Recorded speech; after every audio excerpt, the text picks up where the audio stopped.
ಬೆಳಗಿನ ತಿಂಡಿಗೆ ಸಿಂಪಲ್ಲಾಗಿ ಗೀ ರೈಸ್ ಹಾಗೂ ಹಾಲು ಕುರ್ಮ ಮಾಡೋದು ಹೇಗೆ ನೋಡೋಣವಾ. ಮೊದಲಿಗೆ ಒಂದು ಬಾಣಲೆನ ಇಟ್ಟು 2 ದಪ್ಪ ಈರುಳ್ಳಿನ ಸಣ್ಣದಾಗಿ ಸ್ಲೈಸ್ ಮಾಡಿ ಹಾಕ್ಕೊಳ್ಳಿ.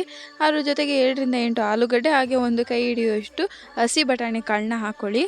2 ಚೆನ್ನಾಗಿ ಫ್ರೈ ಆದ ನಂತರ ಒಂದು ದಪ್ಪ ಟೊಮೊಟೊ ಹಣ್ಣನ್ನ ಸಣ್ಣದಾಗಿ ಹಚ್ಚಿ ಹಾಕ್ಕೊಳ್ಳಿ. ಅದ್ರ ಜೊತೆಗೆ ಸ್ವಲ್ಪ ಪೆಪ್ಪರ್ ಪೌಡರ್, ಗರಂ ಮಸಾಲ, ಶುಂಠಿ ಬೆಳ್ಳುಳ್ಳಿ ಪೇಸ್ಟ್, ಅರಿಶಿನ ಪುಡಿ ಹಾಗೆ ಮನೇಲಿ ಯೂಸ್ ಮಾಡೋವಂಥ ಯಾವುದಾದ್ರೂ ಧನ್ಯದ ಪುಡಿ ನೀವು ಯಾವ ಥರ ತಯಾರಿಸಿ ಮಾಡಿಕೊಂಡಿರ್ತೀರ ಆ ಧನ್ಯದ ಪುಡಿನ ಹಾಕ್ಕೊಂಡು ಮೀಡಿಯಮ್ ಫ್ಲೇಮ್ನಲ್ಲಿ ಚೆನ್ನಾಗಿ ಬೇಯಿಸ್ಕೊಳ್ಳಿ. ಅದು ಬೇಯ್ತಾ ಇರೋ ಗ್ಯಾಪಲ್ಲಿ ಗೀ ರೈಸ್ನ ಪ್ರಿಪೇರ್ ಮಾಡ್ಕೊಳ್ಳೋಣ. ಮೊದಲಿಗೆ ಒಂದು ಕುಕ್ಕರ್ಗೆ 2 ಟೇಬಲ್ ಸ್ಪೂನಷ್ಟು ತುಪ್ಪ ಮತ್ತು ನೀವು ಮನೆಯಲ್ಲಿ ಕುಕ್ಕಿಂಗ್ ಆಯಿಲ್ ಯಾವ್ದು ಬಳಸ್ತೀರ ಅದನ್ನು ಹಾಕ್ಕೊಂಡು ಪಲಾವ್ ಸ್ಪೈಸಸ್ಗಳನ್ನೆಲ್ಲನೂ ಹಾಕ್ಕೊಂಡು ಚೆನ್ನಾಗಿ ಫ್ರೈ ಮಾಡ್ಕೊಳ್ಳಿ. ಲೋ ಫ್ಲೇಮಲ್ಲಿ ಸ್ವಲ್ಪ ಎಣ್ಣೆಗೆಂಪು ಆಗೋವರೆಗೂ ಚೆನ್ನಾಗಿ ಫ್ರೈ ಮಾಡ್ಕೊಳ್ಳಿ. ಅದ್ರ ಜೊತೆಗೆ ಖಾರಕ್ಕೆ ತಕ್ಕಂತೆ 7ರಿಂದ 8 ಹಸಿಮೆಣ್ಸಿನ್ಕಾಯಿ, 2 ಟೇಬಲ್ ಸ್ಪೂನ್ನಷ್ಟು ಶುಂಠಿ ಬೆಳ್ಳುಳ್ಳಿ ಪೇಸ್ಟ್ ಹಾಗೆ 1 ಕಪ್ನಷ್ಟು ಹಸಿ ಬಟಾಣಿನ ತೊಗೊಂಡಿದ್ದೀನಿ ನಾನು. ನೀವು ಬೇಕಿದ್ರೆ ಬಟಾಣಿ ಸ್ಕಿಪ್ ಮಾಡ್ಕೋಬೋದು.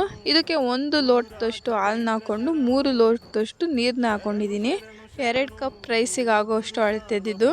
ಕಸ್ತೂರಿ ಮೆಂತಿ ಹಾಗೆ ಕೊತ್ತಂಬರಿ ಸೊಪ್ಪನ್ನ ಹಾಕ್ಕೊಂಡು ತೊಳೆದಿಟ್ಕೊಂಡಿರೋಂಥ ಅಕ್ಕಿ ಕೂಡ ಹಾಕ್ಕೊಂಡು 2 ವಿಜಲ್ ಹೊಡಿಸ್ಕೊಳ್ಳಿ ಸಾಕು. ಅಷ್ಟರೊಳಗೆ ಹಾಲು ಕುರ್ಮನೂ ರೆಡಿಯಾಗಿರುತ್ತೆ. ಅದಕ್ಕೂ ಕೂಡ ಕೊತ್ತಂಬರಿ ಸೊಪ್ಪು ಹಾಗೆ ಕಸ್ತೂರಿ ಮೆಂತ್ಯನ ಹಾಕ್ಕೊಂಡು ಸ್ವಲ್ಪ ತಿಕ್ನೆಸ್ ಬರೋವರೆಗೂ ಚೆನ್ನಾಗಿ ಬೇಯಿಸ್ಕೊಳ್ಳಿ. ಬೆಳಗಿನ ಟಿಫನ್ಗೂ ಆಗುತ್ತೆ, ಮಧ್ಯಾಹ್ನ ಲಂಚ್ ಬಾಕ್ಸ್ಗೂ ಆಗುತ್ತೆ. ಒಮ್ಮೆ ಟ್ರೈ ಮಾಡಿ ನೋಡಿ. Thank you for watching.